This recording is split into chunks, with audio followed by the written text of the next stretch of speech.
आज इस इंटक का 33वां महाधिवेशन यहाँ हम मना रहे हैं। इस तालकरोटा स्टेडियम में मैं 4-5 बार इस इंटक के मीटिंग में हिस्सा लिया हूं और कभी मनमोहन सिंह जी के नेतृत्व में, कभी आपने राहुल गांधी जी को भी बुलाया था और कभी आपका जनरल जो हर साल जो ऐसा एक अधिवेशन होता है तो उसमें हमेशा किसी न किसी रूप में मुझे यहाँ आमंत्रण दिया जाता है। दोस्तों, इंटक के 73वें प्लेनरी सेशन के उद्घाटन समारोह में पधारे सभी साथियों का मैं बहुत स्वागत करता हूं। श्रमिकों से जुड़े मुद्दे मेरे दिल के काफी करीब है, इसलिए नहीं कि मैं यूपीए सरकार में भारत का लेबर मिनिस्टर रहा, बल्कि इसलिए मैंने खुद काफी लंबे समय तक मजदूर संगठन में काम किया है और इस कारण मेरे काफी निजी अनुभव भी है और गौरवशाली इतिहास वाली इंटक की स्थापना 3 मई 1947 को गांधी जी और सरदार पटेल जी के आशीर्वाद से इसकी स्थापना हुई। इस मौके पर आचार्य कृपलानी, पंडित जवाहरलाल नेहरू जी, बाबू जगजीवन राम जी, अरुणा आसफ अली जी, लोहिया जैसे अनेक नेता और दिग्गज मौजूद थे। यह संगठन क्यों बना और इसके पीछे की लंबी कहानी है, लेकिन आज जरूरत इस बात पर चिंतन करने की है कि जिस मकसद से इंटक बना था, हम उसे आगे बढ़ाने की कितनी सफलता हमको मिली है या हम वो काम कर रहे हैं। आगे का रास्ता क्या है, हमें क्या करना चाहिए, ये भी बड़ा आज के दिन महत्वपूर्ण है। गांधी जी के सिद्धांतों को और आदर्शों से प्रेरित इंटक तमाम क्षेत्रों में देश के मजदूरों का भरोसा जीता। सबसे बड़ा मजदूर संगठन बना।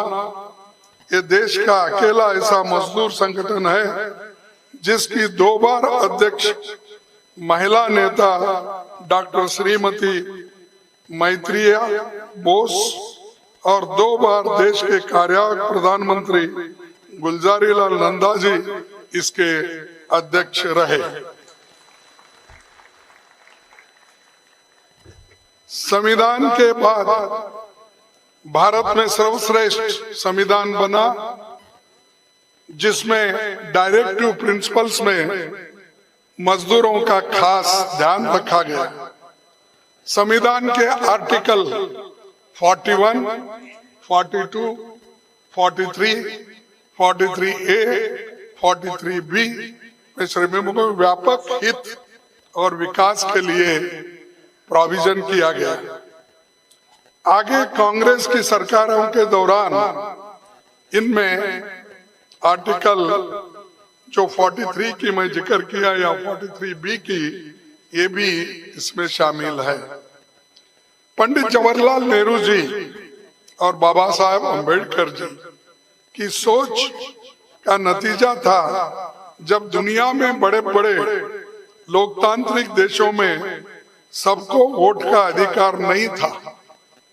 उस समय मालिक और मजदूर को एक साथ वोट का अधिकार मिला। हर अडल्ट स्त्री और पुरुष को वोटिंग का राइट मिला, जो हमारे लोकतंत्र की सबसे बड़ी ताकत है। दुनिया में बहुत लोकतंत्र बड़े बड़े देश के, या यूएस हो, यूके हो, फ्रांस हो, इन देशों में महिलाओं को वोटिंग पावर नहीं था एक साथ। कई दिनों के बाद, कई जद्दोजहद के बाद उनको वोटिंग का अधिकार मिला। लेकिन इस देश में जिस दिन संविधान बना, जिस दिन उसका स्वीकार हुआ, उस दिन से स्त्री और पुरुष को, मजदूर को, मालिक को समान वोट मिला। ये कांग्रेस की देन है। बहुत से लोग कहते हैं कांग्रेस क्या की? अरे भाई, आपको अडल्ट फ्रेंचाइज में सबको समान दृष्टि से वोटिंग का अधिकार मिला। उस अधिकार से आप एमएलए बने, मंत्री बने, प्रधानमंत्री बने, फिर भी हमको पूछते हैं कांग्रेस ने क्या किया? तो ये सोचना चाहिए और हमको पीछे नहीं हटना चाहिए। मैं देखता हूँ कभी कभी हमारे मजदूर भाई हो, लीडर भी, नहीं साहब वो मोदी की बहुत जोर चली है, ऐसा हाथ पकड़ के बोले। अरे जनता के सामने किसी की नहीं चलती है, और मजदूर के मूवमेंट के साथ कोई खिलवाड़ नहीं कर सकता। मजदूरों ने अनेक देशों में अपनी हुकूमत बनाई है, मजदूरों की हुकूमत बनी है, तो वो इकट्ठा होने के बाद ऐसा होता है। लेकिन जब इस संस्था में मजदूरों के विचार के खिलाफ जब लोग घुसते हैं, अंदर आते हैं, तब बड़ा नुकसान होता है, क्योंकि उनके विचारधारा को और मजदूरों के कल्याण के विचारधारा को सूझबूझ नहीं खाता। तब वो लोग कुछ ना कुछ करके ऐसे मूवमेंट को दबाते हैं। बीजेपी आरएसएस के एजेंडे में तो हमेशा बड़े उद्योगपति थे, मजदूर तो कभी रहे ही नहीं। जब श्रमिकों के संगठन मजबूत हुए तो मालिकों के हक में आरएसएस ने मजदूर का संगठन खड़ा किया। वो इंटक के खिलाफ और मजदूरों के खिलाफ खड़ा किया, क्योंकि वो मालिक के एजेंट थे। वो लोग मजदूरों की भलाई नहीं चाहते थे, सिर्फ उद्योगपति के भलाई के लिए और मजदूरों में फूट डालने के लिए आरएसएस ने ये मजदूरों का संगठन भी बनाया। आर्थिक क्षेत्र में मैं पीटे पिटाए मुहारों के शब्दांजल में फंसे बिना पंडित जवाहरलाल नेहरू जी ने भारत का जो नेतृत्व किया, उन्होंने अपने नेतृत्व में देश में 4 तरीके के इकोनॉमी को स्वीकार किया। अगर वो चारों प्रिंसिपल्स यानी चारों तत्व को अगर मान के हम चले तो इस देश की भलाई होगी। एक तो उन्होंने मिक्स्ड इकोनॉमी की फिलॉसफी की, फिर उसके बाद में पब्लिक सेक्टर, फिर उसके बाद में कोऑपरेटिव सेक्टर, फिर जॉइंट सेक्टर।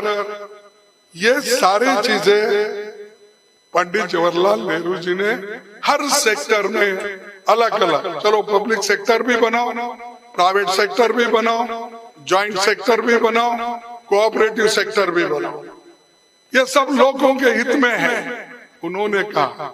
लेकिन आज कहीं भी सोशल जस्टिस नहीं है और सभी लोग इसमें आज हमारे मजदूरों का शोषण करने में लगे हैं और मैं आपको बताना चाहता हूं, आजादी मिली तो भारत में सुई भी नहीं बनती थी। अभी हमारे जो करण सिंह जी ने बताया, अपनी जरूरत की 90% मशीनें और उपकरण विदेशों से मंगाना पड़ता था। लेकिन 1974 में केवल 9% हम बाहर से मंगाते थे। तो आप सोचिए 81% हमने लोकल बनाने के, लोकल मैन्युफैक्चरिंग बनाने की कोशिश की। ये अचीवमेंट कांग्रेस का है, इसमें क्यों डरते हो?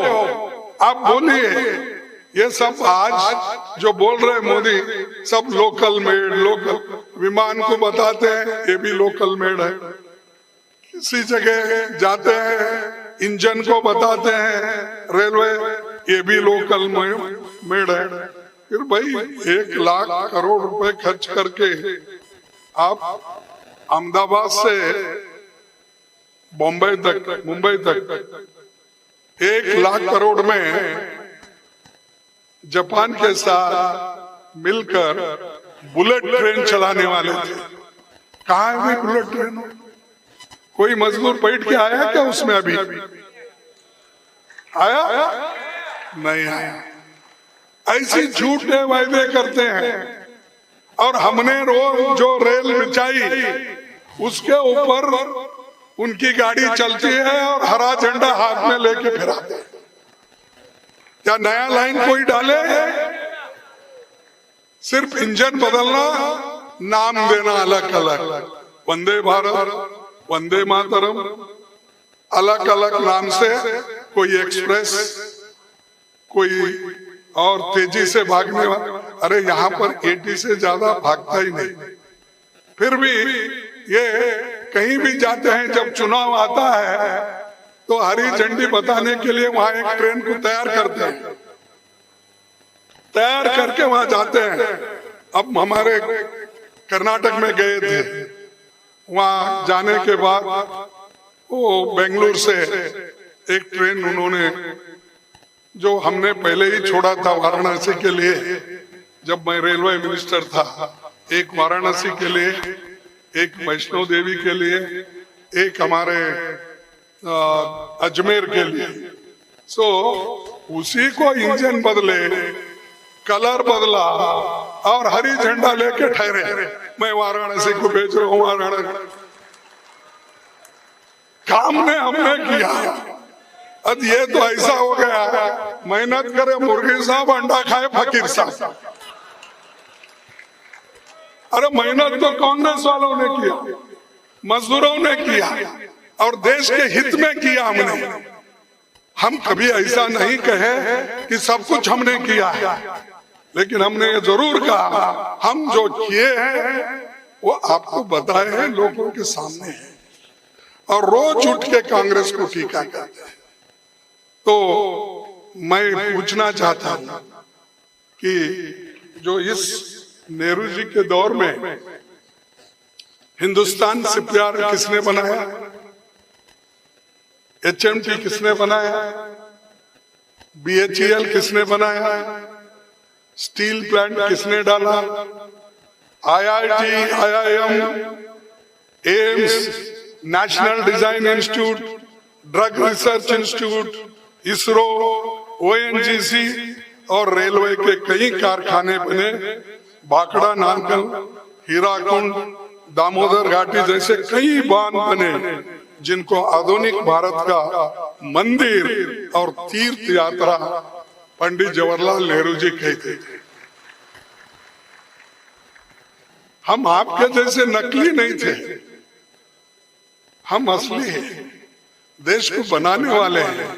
ये सब बना के दिखाए हैं और इसमें लाखों लोग काम करते हैं, लेकिन उसको कम करते करते आ रहे हैं। वो भी आंकड़ा मैं देता हूँ, इसलिए मैं दे रहा हूँ कि आपको ये मालूम हुआ, आप सैकड़ों लोगों से ये बात कर सकते हैं।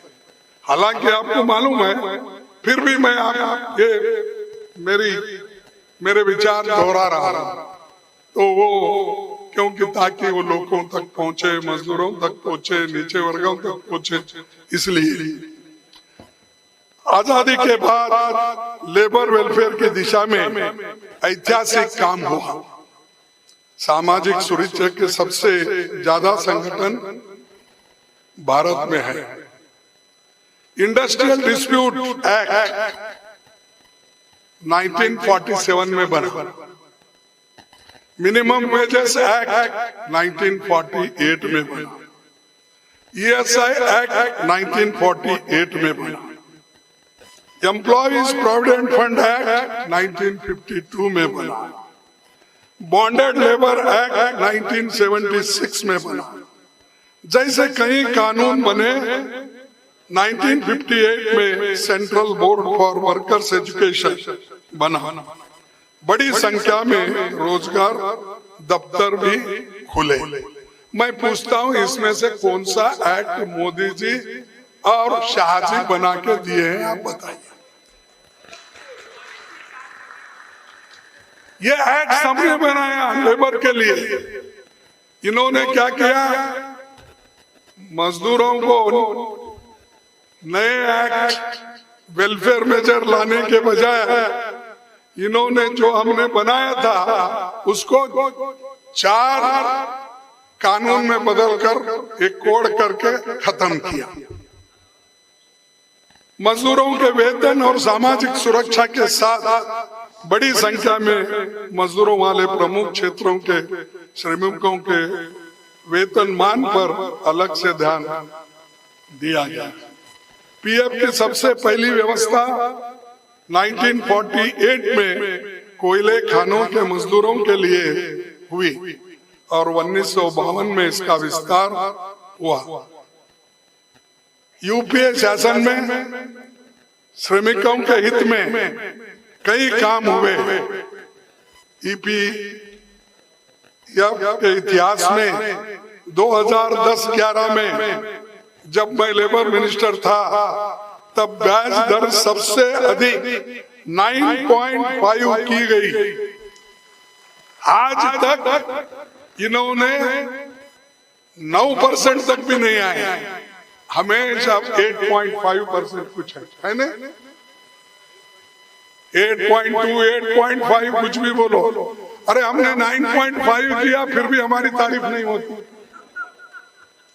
कांग्रेस की तारीफ नहीं होती, इन तक की तारीफ नहीं होती, क्योंकि ये सब आपके दबाव के वजह से हमने किया, आपके प्रेशर में किया। अगर आप नहीं कहते थे तो हम करने का सवाल ही नहीं था। कोई रोए तो ये दूध पिलाना ना। तो ये जो चीजें हैं इनमें वर्कर्स के लिए कोई नहीं है। और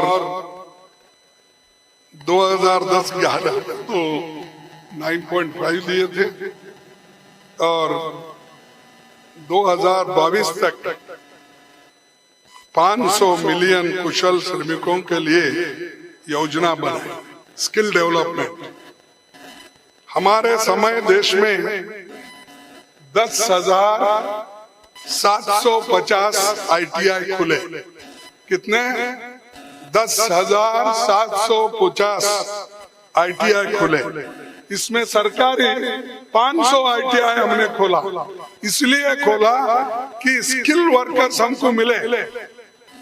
इन्होंने क्या किया, स्किल डेवलपमेंट अपना एक नाम नया देकर आज तक कोई नए ITI गवर्नमेंट के खोले नहीं, क्योंकि गवर्नमेंट के जब खोलेंगे तभी गरीबों के बच्चे उसमें पढ़ेंगे। अगर ITI अगर प्राइवेट कितना भी करेंगे तो गरीब के बच्चों को, मजदूरों के बच्चों को उसका फायदा नहीं होगा। उसीलिए हमने 500 ITI खोले और 10,750 ITI में ज्यादा से ज्यादा संख्या बना के दी और अपग्रेडेशन भी की। 100 मल्टी स्किल डेवलपमेंट सेंटर हमने खोला। जर्मनी और दूसरे देशों के सहयोग से इस बाबत ऐतिहासिक काम हुआ और जो नक्सल प्रभावित इलाकों और पूर्वोत्तर हमने खास ध्यान दिया। अनऑर्गेनाइज्ड सेक्टर के लिए 1,000 करोड़ रुपए का सामाजिक सुरक्षा फंड बनाया। राष्ट्रीय स्वास्थ्य बीमा योजना उसी वक्त शुरू हो गई। तो आज वो बोल रहे नए नए जुबान, जरा भाषण देने की जुबान रहने से वो जरा ज्यादा बात करते हैं। लोग क्या उनके बातों को मोहित होते हैं?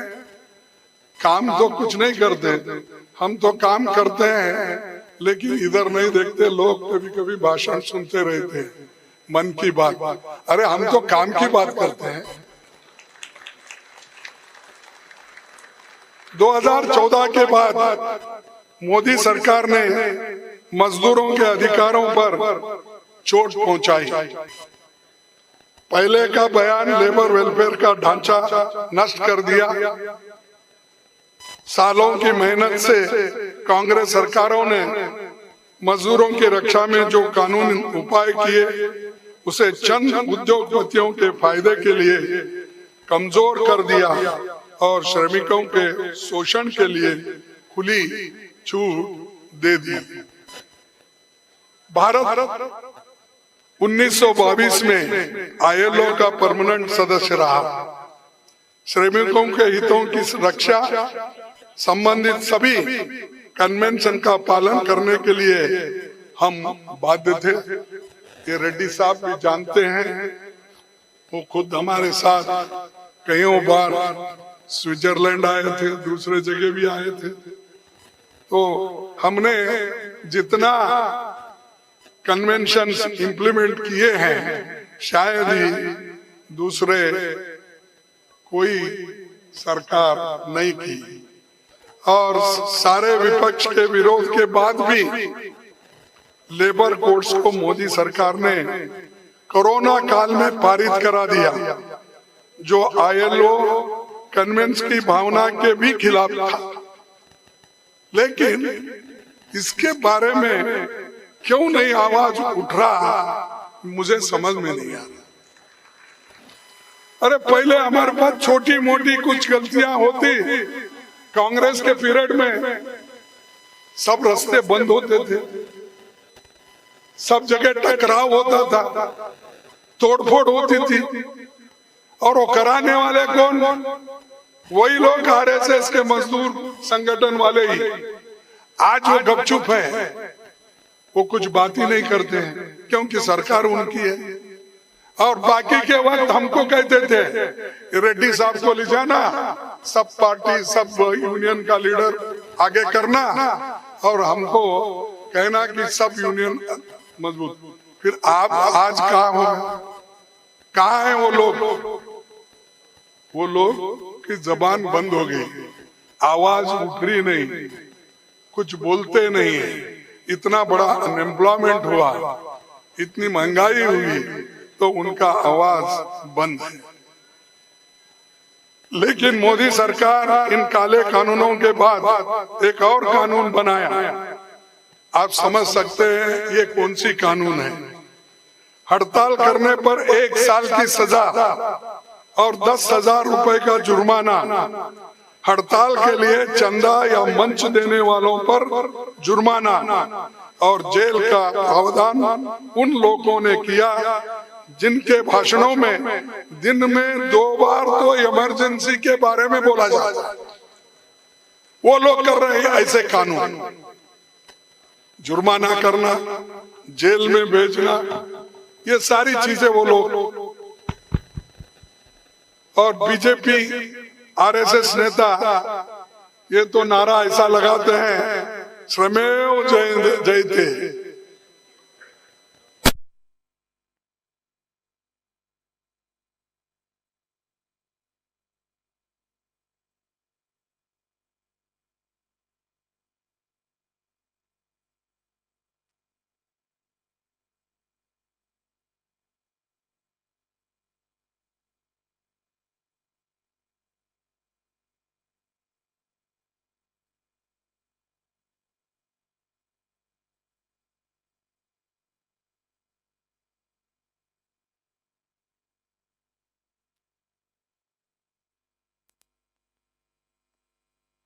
ESIC लाभार्थियों की संख्या 2017-18 में 3,11,00,000 थी।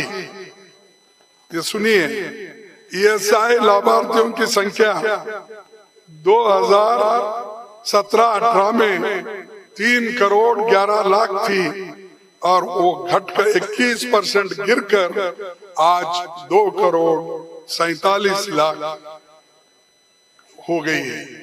तो कितने लोग वंचित हो गए ESI से।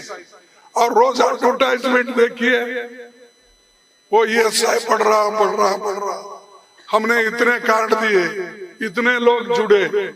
लेकिन ये जो है, हमने आंकड़े जो लिए, पार्लियामेंट में जो हम क्वेश्चन डालते हैं, जो प्रश्न पूछते हैं, उसी के उत्तर में हमको मिला हुआ है। लेकिन इसके बावजूद भी वो मजदूरों के बहुत, गरीबों के बहुत बड़े नेता और सरकार है। अब दूसरी चीज,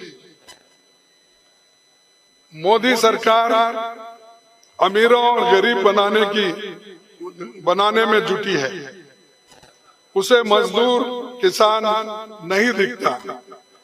देश के टॉप यानी सबसे ऊपर 5% लोगों के पास 62% दौलत है। 5% लोगों के पास 62% दौलत है। वहीं नीचे 50% लोगों के पास केवल 3% दौलत है। और GST जिसका आवंटन होता है सब राज्य को, और जो GST हम देते हैं, जो आमदनी सरकार को होती है, उसमें नीचे के 50% आबादी 64% GST देती है और अमीरी को सबसे कम 3-4% उनका होता है। लेकिन हमारा पूरा पैसा LIC के थ्रू, बैंकों के थ्रू, सबके थ्रू चलता है। आज दूसरी बात मैं ये कहना चाहता हूं, हमको ये कहते थे जब नरेगा योजना श्रीमती सोनिया गांधी जी, मनमोहन सिंह जी ने लागू की थी, उस वक्त उन्होंने ये कहा 2021 में कि जब वो आए 2014 में, तब उन्होंने कहा कि मनरेगा मैं कभी नहीं निकालूंगा क्योंकि ये UPA सरकार का विफलता है और जीता जागता स्मारक है, ऐसा उन्होंने कहा था। लेकिन यही मनरेगा 2020-21 के आंकड़े कहते हैं 23 करोड़ लोगों को गरीबी रेखा के नीचे चले गए। इनके जमाने में वो 23 करोड़ लोग गरीबी रेखा के ऊपर थे, उनको नीचे लाए। क्यों लाए? जो मनरेगा में पैसे मिलते थे वो कम कर दिए, पैसा देना बंद कर दिए, और उसी के वजह से कोविड में लोग बच गए, माइग्रेंट वर्कर्स बच गए, अनऑर्गेनाइज्ड वर्कर्स बच गए। तो ये हमारी देन है लोगों को बचाने की, और उनकी देन है लोगों को खत्म करने की, मारने की, और ऊपर से फिर बड़े बड़े बात करते हैं। और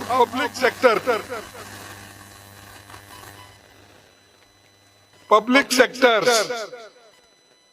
दुनिया भर में भारत की एक अलग अलग पहचान बनाई।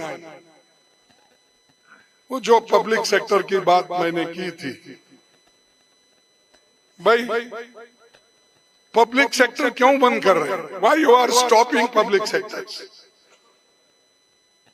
In this country 247 public sector units are there and 188 public sectors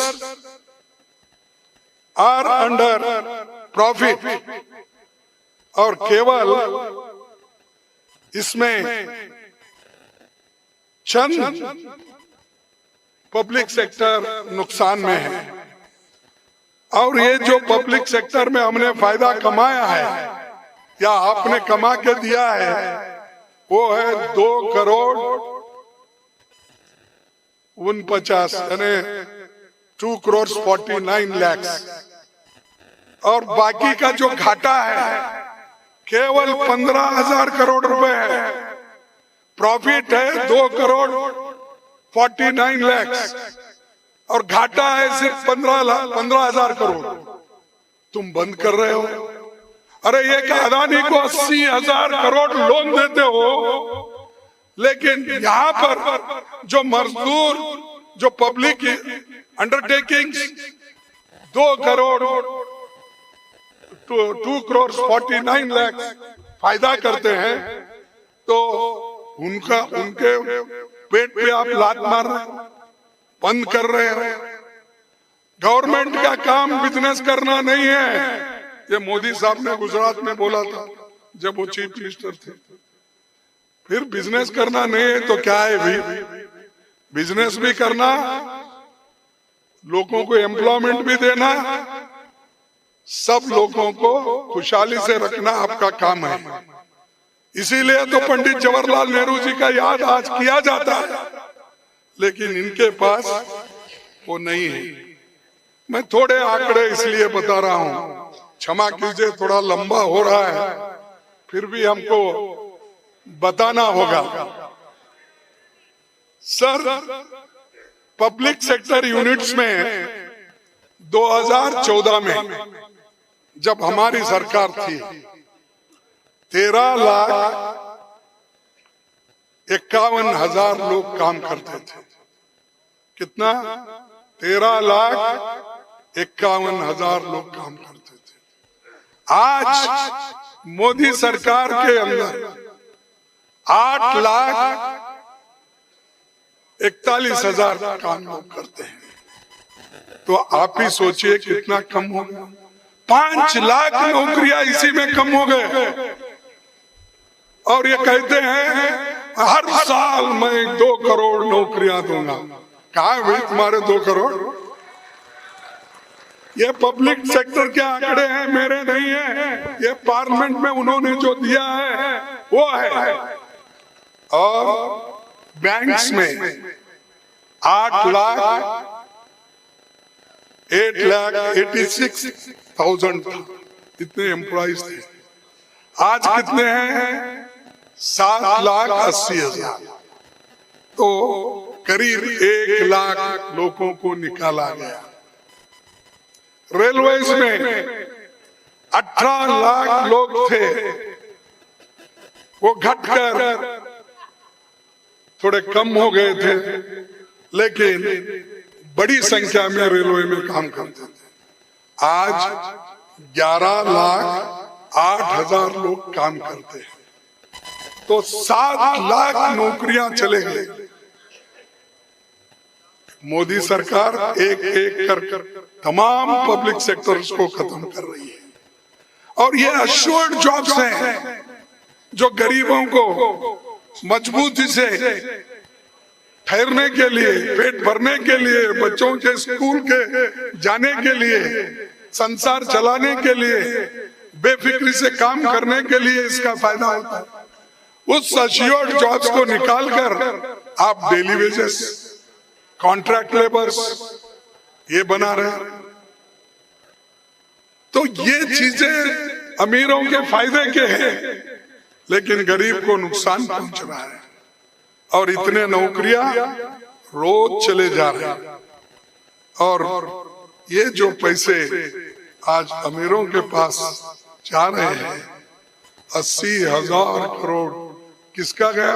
LIC जो पॉलिसी होल्डर्स है, जो अपने बच्चों के लिए रखते हैं, बूढ़ों के लिए रखते हैं, लाइफ इंश्योरेंस कर लेते हैं, उसमें से निकाल के दिए। हम बैंक में डिपॉजिट रखते हैं, वो निकाल के कर्ज इनको दिया जाता है।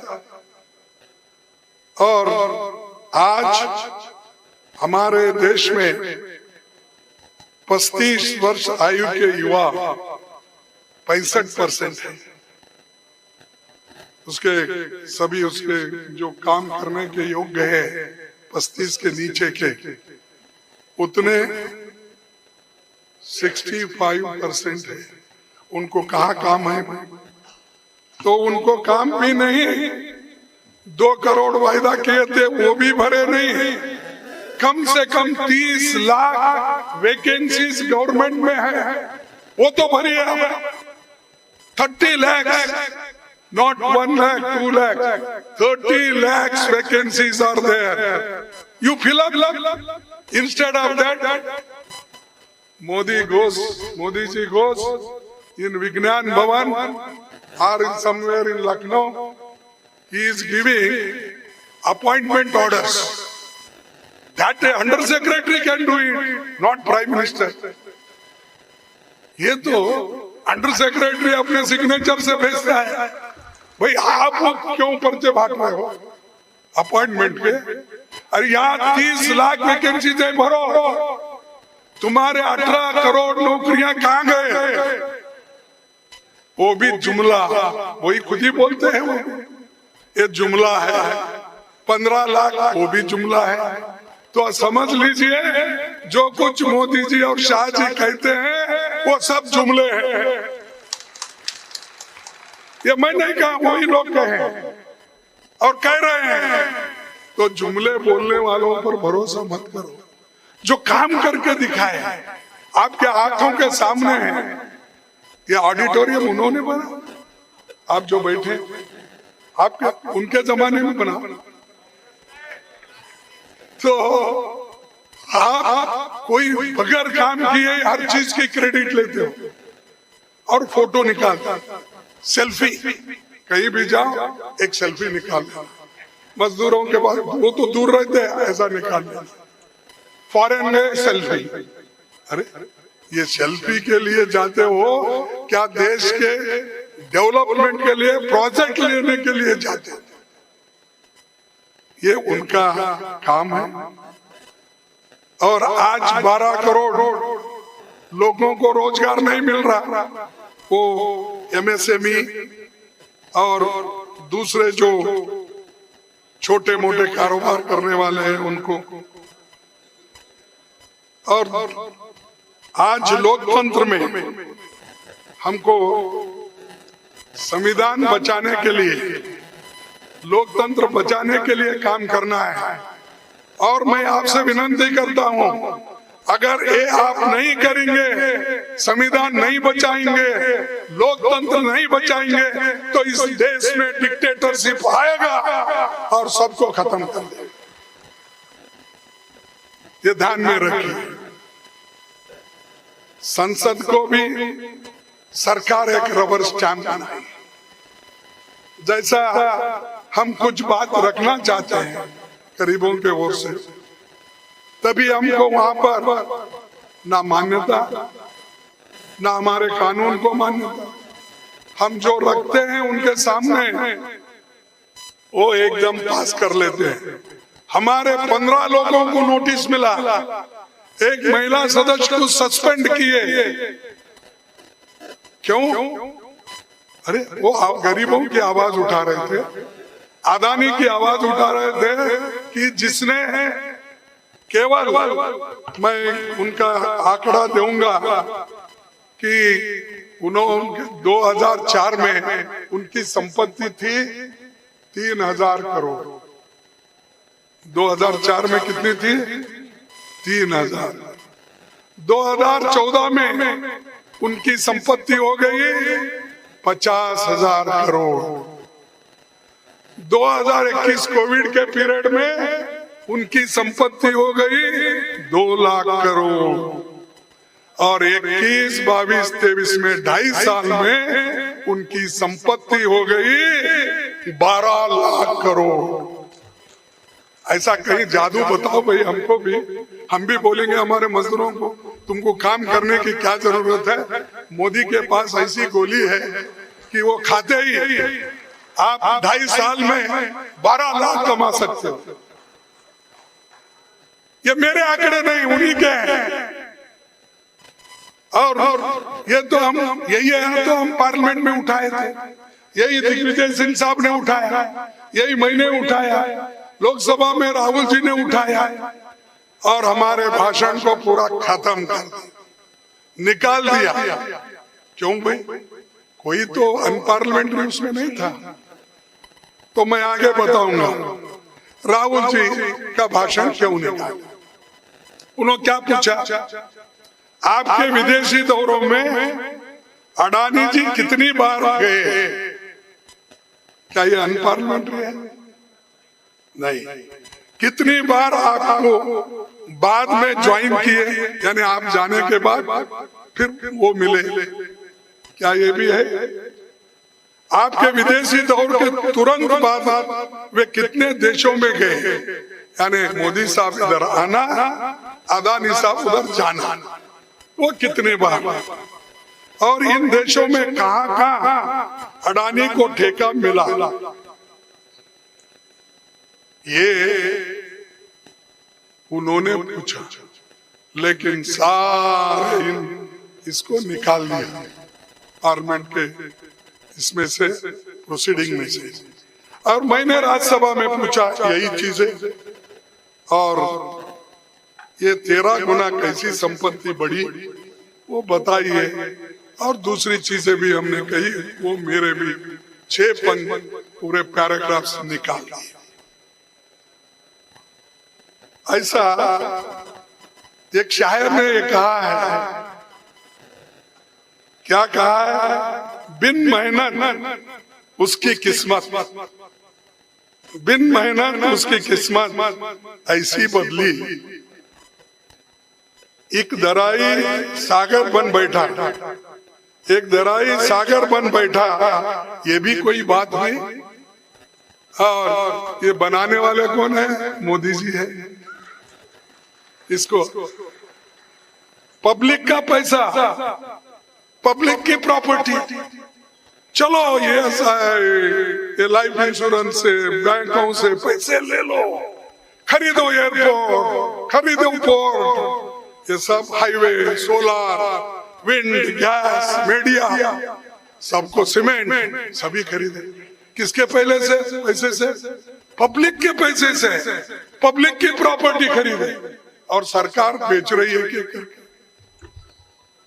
तो देख लीजिए इसको, सोचिए इसके बाद, कम से कम अब तो आप जागृत होके एक मूवमेंट तैयार करेंगे, ऐसा मैं समझूंगा। और इसी के लिए तो हम ज्वाइंट पार्लियामेंट्री कमेटी की मांग कर रहे थे। हम चाहते थे भाई पार्लियामेंट के मेंबर मिलके एक कमेटी बनाएं, वो कमेटी जांच करेगी, यही तो कह रहे थे। इसीलिए तो हमारे लोग लड़ रहे थे, लेकिन सबको नोटिस देके बाहर कर। ये एक तरफ। दूसरी, मैंने यही कहा कि अनपार्लियामेंट्री हमारा कुछ भी नहीं था, और मैंने एक शायरी कही थी, वो शायरी भी निकाल दी। अरे वो शायरी तो मेरी नहीं थी, वो शायर की थी, कोई किसी ने लिखा था। क्या लिखा था? नजर नहीं है, नजारों की बात करते हैं। नजर नहीं है, नजारों की बात करते हैं। जमी पे चांद सितारों की बात करते हैं। जमी पे चांद सितारों की बात करते हैं। वो हाथ जोड़कर बस्ती को लूटने वाले, वो हाथ जोड़कर बस्ती को लूटने वाले भरी सभा में सुधारों की बात करते हैं।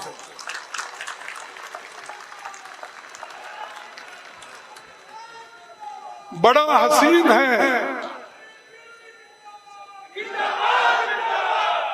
बड़ा हसीन है उनकी जबान की जादू।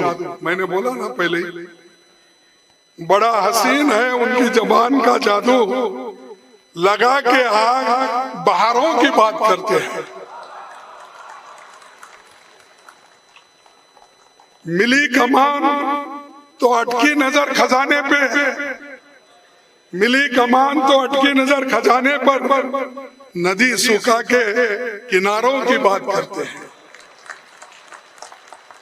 वही गरीब बनाते हैं आम लोगों को टैक्स, रबर पे टैक्स, पेपर पे टैक्स, पेंसिल पे टैक्स, बच्चों के दूध पे टैक्स, हर चीज पे, खाने के चीजों पे टैक्स।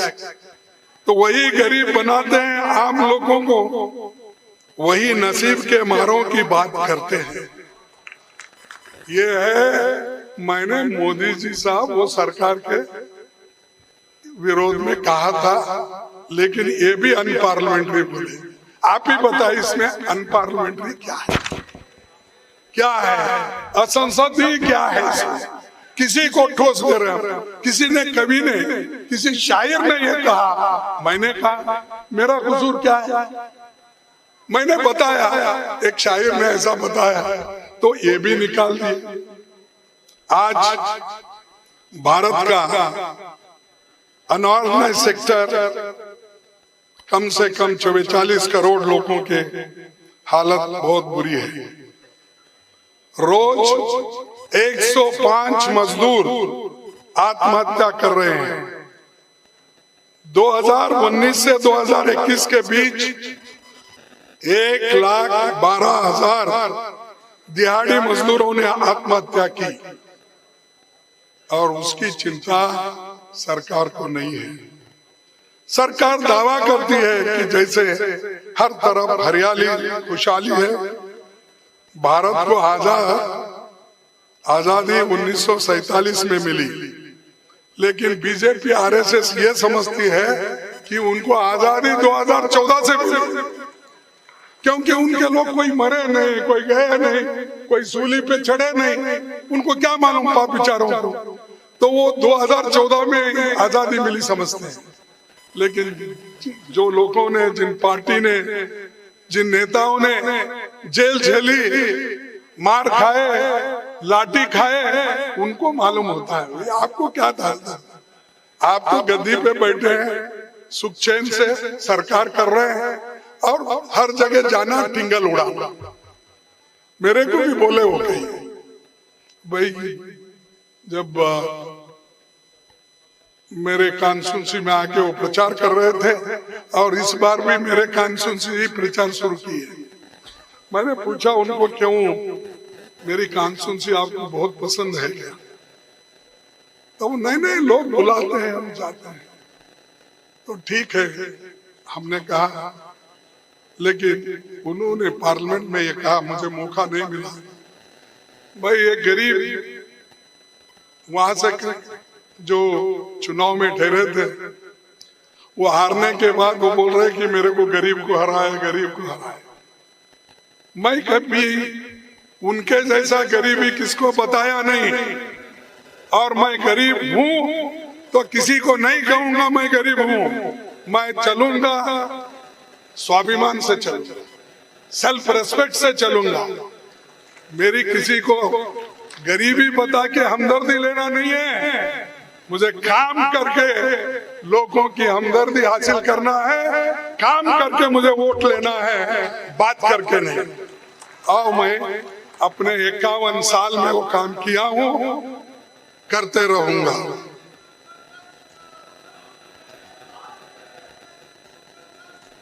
और आज इसकी भी बात वो नहीं करते।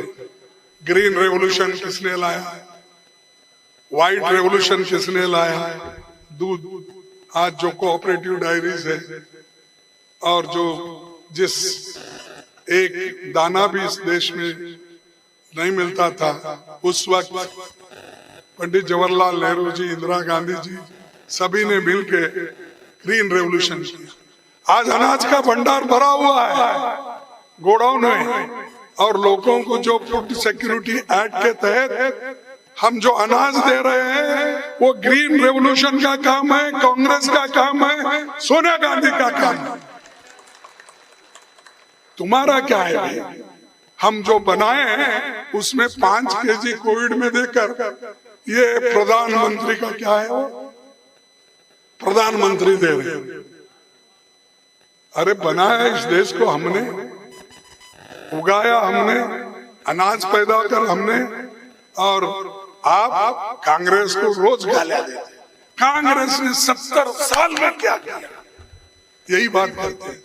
अगर हम 70 साल में कुछ नहीं करते, मोदी साहब आज इस देश के प्रधानमंत्री नहीं बनते।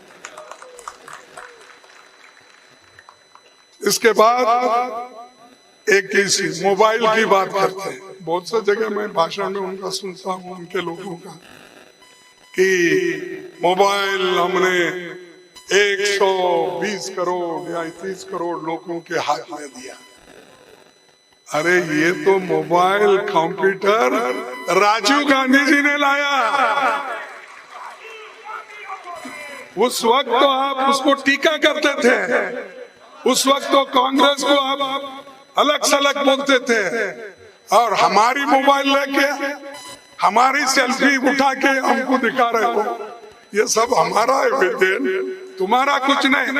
आपका सिर्फ एक ही है कि किसी तरीके से कांग्रेस को नीचा दिया, बार बार बोलना गांधी फैमिली आती, क्या गांधी फैमिली कभी प्राइम मिनिस्टर बनी? अरे गांधी, अब सोनिया गांधी जी हो, राहुल गांधी जी हो, क्या कभी प्राइम मिनिस्टर बनने की ख्वाहिश की? कभी प्राइम मिनिस्टर बने, कभी मिनिस्टर बने? कुछ नहीं। लेकिन रोज उठते ही उनके खिलाफ क्यों बोलते हैं?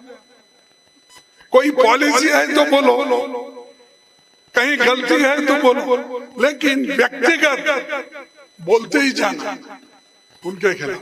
क्योंकि उनके खिलाफ अगर हम बोलते गए, अगर उनकी छवि खराब हो गई तो कांग्रेस खत्म होता है, ये उनके दिल में है। राहुल गांधी जी के लीडरशिप को, सोनिया गांधी जी को लीडरशिप को अगर कमजोर तरीके से वो देखे करे, तो वो एक चाहते हैं कि कांग्रेस कमजोर हो जाएगी, इनको अगर टारगेट करे। ये उनका मकसद है, इसीलिए वो बार बार राहुल गांधी जी को, सोनिया गांधी जी को एक टीका करते रहते हैं। लेकिन हम डरने वाले नहीं। चलो, ये तो ऐसा होता है, आप बोलते हैं, हम भी बोलेंगे। कभी ये डेमोक्रेसी है, और डेमोक्रेसी में आगे आने वाले दिन हम लोग देखेंगे और सभी मिलके काम करेंगे। जरूर 2024 में कांग्रेस और दूसरे हमारे दोस्त पार्टियां मिलके जरूर सरकार बनाएंगे।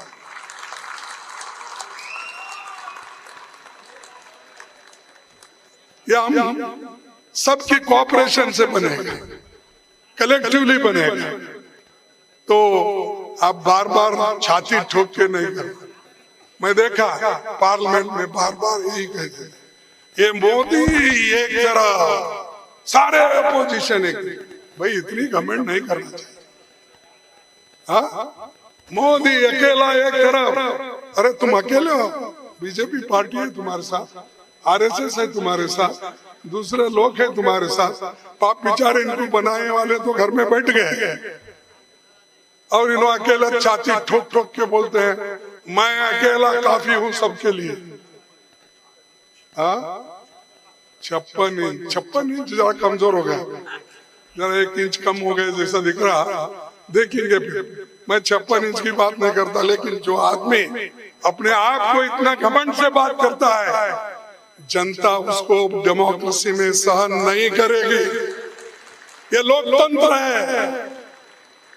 इसीलिए मैं उनको यही कहना चाहता हूं, कम से कम ये ऐसी बातें बोलने का तो आप छोड़ दीजिए। और जाकर एक तरफ तो प्रजातंत्र की बात करते हो, क्या कहते हो भाई, लोग हमको चुने हैं लोकतंत्र की, लेकिन जहां जहां लोकतंत्र के उसूलों के अनुसार हमारी पार्टी जीती, मध्य प्रदेश में हमारी पार्टी जीती, किसने खरीदी परोस करके सरकार बनाया तोड़ फोड़ के। कर्नाटक में हमारी सरकार थी, महाराष्ट्र में थी, गोवा में हमारी मेजॉरिटी थी, मणिपुर में क्या किया, ये सब आपके सामने है। और यही लोग डेमोक्रेसी की बात करते हैं। चुने हुए प्रतिनिधि को वो बुला लेते हैं, डराते हैं, ईडी का, इनकम टैक्स का, सीबीआई का डर उनको बिठाते हैं और हमारे ऊपर डर बिठा के पाप बेचारे को लेते हैं और कहते हैं कि भाई ये इनकम टैक्स में है, वो फलाने में है, इसको ये कलंकित है, कांग्रेस से चुना है, उसको डराते हैं। लेकिन वही कांग्रेस का आदमी, वही किसी और पार्टी का आदमी, वो जब बीजेपी में लेते हैं ना, तब वो पवित्र हो जाता है, क्योंकि उनके पास बहुत बड़ा वॉशिंग मशीन है। शाह और मोदी जी के पास इतना बड़ा वॉशिंग मशीन है, उस वॉशिंग मशीन में ये लोगों को डालते ही वो क्लीन हो जाता है। तो ऐसे लोगों से हमको सीखना नहीं है, आपको भी सीखना नहीं। इसीलिए मैं हाँ, तो वो तो जब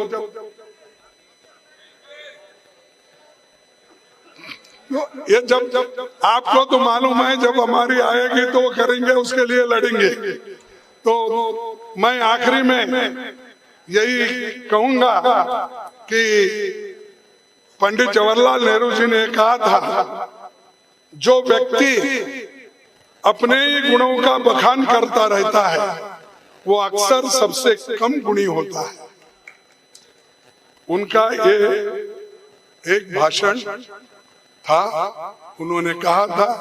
इसीलिए मैं ज्यादा नहीं कहते हुए इतना ही कहूंगा कि मेरी मजदूर भाइयों से अपील है, ये सरकार की जो एंटी पीपल पॉलिसी है, एंटी लेबर पॉलिसी है, इसका डट कर मुकाबला हमको करना है, आगे बढ़ना है।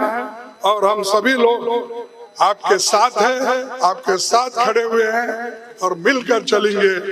और जो राहुल जी का कार्यक्रम है, हाथ से हाथ जोड़ो, पहले तो भारत जोड़ो की यात्रा वो 3700 किलोमीटर वो खुद चले, उनके साथ दिग्विजय सिंह साहब भी थे और भी लोग हमारे पार्टी के थे। तो आज हाथ से हाथ जोड़ो प्रोग्राम है, आप हर जगह उसको मिलके काम करिए और कांग्रेस को मजबूत बनाइए। यही मैं कहते हुए मेरे 4 शब्द को समाप्त करता हूँ। जय हिंद, जय कांग्रेस।